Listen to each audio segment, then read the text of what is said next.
Hello అండి, అందరికీ నమస్తే. ఈరోజు రెసిపీ వచ్చేసి టమాటా కూర అండి. టమాటా కూరే కదా అని అనుకోకండి, చాలా ఈజీగా సింపుల్గా బ్యాచిలర్స్ పిల్లలు ఎలా తయారు చేసుకోవాలో నేను ఇప్పుడు చూపిస్తున్నాను. ముందుగా మీరు టమాటాలని ఒక అరకిలో కానీ కేజీ కానీ కడిగేసి కట్ చేసి పక్కన పెట్టేసుకోండి. అలాగే 2 మీడియం సైజు ఉల్లిపాయలు కూడా పచ్చిమిర్చి కట్ చేసి పక్కన పెట్టేసుకోండి. కళాయిలో ఆయిల్ వేసి ఒక 3-4 స్పూన్లు ఆయిల్ వేసుకోండి. అరకిలో టమాటా కానీ లేదంటే కేజీ టమాటాకు కానీ వేసిన తర్వాత ఆయిల్ వేడెక్కిన తర్వాత దీంట్లో ఆవాలు అలాగే జీలకర్ర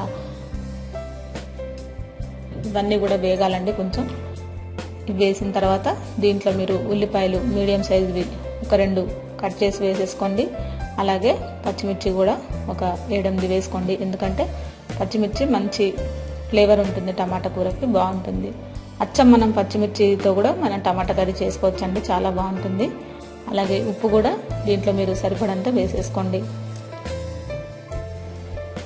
ఉప్పు ముందుగా వేస్తే ఏంటంటే మీకు ఉల్లిపాయలు బాగా వేగుతాయండి. అలాగే మీరు దీంట్లో పసుపు కూడా వేసేసుకొని ఇవన్నీ కొద్దిగా పచ్చివాసన పోయేంత వరకు ఫ్రై చేసుకుంటే సరిపోతుంది. ఇవి కొద్దిగా వేగిన తర్వాత దీంట్లో మీరు అల్లం వెల్లుల్లి పేస్ట్ ఒక చిన్న టీ స్పూన్తో వేసేసుకోండి. ఇది కూడా మనకి వేగిన తర్వాత వేగేటప్పుడు కొంచెం మనకి పచ్చిగా ఉన్నా కానీ ఏం కాదండి, బాగుంటుంది. మరి మాడకుండా జాగ్రత్త పడండి. అలాగే మీరు దీంట్లో ఒక అరకిలో టమాటా కానీ లేదంటే కేజీ మీకు ఎంత టమాటా తీసుకోవాలనుకుంటారో అన్ని తీసుకోవచ్చు.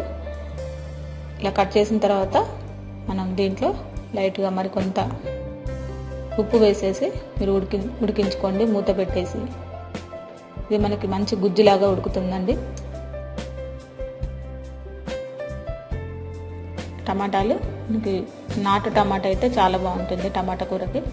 అదే మనకి హైబ్రిడ్ టమాటాలు అయితే మనకి గట్టిగా ఉండిపోతాయి ముక్కలు. నాటు టమాటా తీసుకొని తెచ్చుకోండి. వాటర్ మంచిగా బయటికి వచ్చి మనకి గ్రేవీ లాగా తయారవుతుంది కూర. అలాగే రుచికి సరిపడా ఉప్పు మరి కొంత వేసేసుకోండి. అలాగే కారం కూడా దీంట్లో వేసేసుకొని మరొకసారి కలిపి మూత పెట్టేసి మీరు ఒక 5 నిమిషాల పాటు మీడియం ఫ్లేమ్లో ఉడికించుకోండి.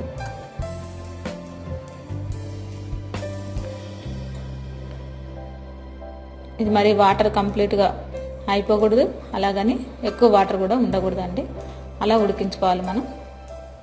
చూసారు కదా, ఈ విధంగా మనకి చక్కగా దగ్గరికి చిక్కటి పులుసులాగా మనకి టమాటా కర్రీ తయారైపోయింది. ఇప్పుడు దీంట్లో మీరు ఇంకా ఏమి వేయనవసరం లేదండి.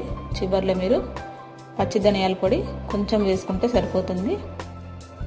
అంటే మనం ధనియాలు మిక్సీ పట్టుకొని పొడి చేసుకొని పెట్టుకొని వేసేసుకోవాలి. దీంట్లో కరివేపాకు కొద్దిగా వేసిన తర్వాత కొద్దిగా కరివేపాకు మంచి పచ్చిగా ఉన్నది వేసేసుకోండి. అలాగే ధనియాల పొడి, పచ్చి ధనియాల పొడి 1 స్పూన్ వేసేసుకోండి. దీంట్లో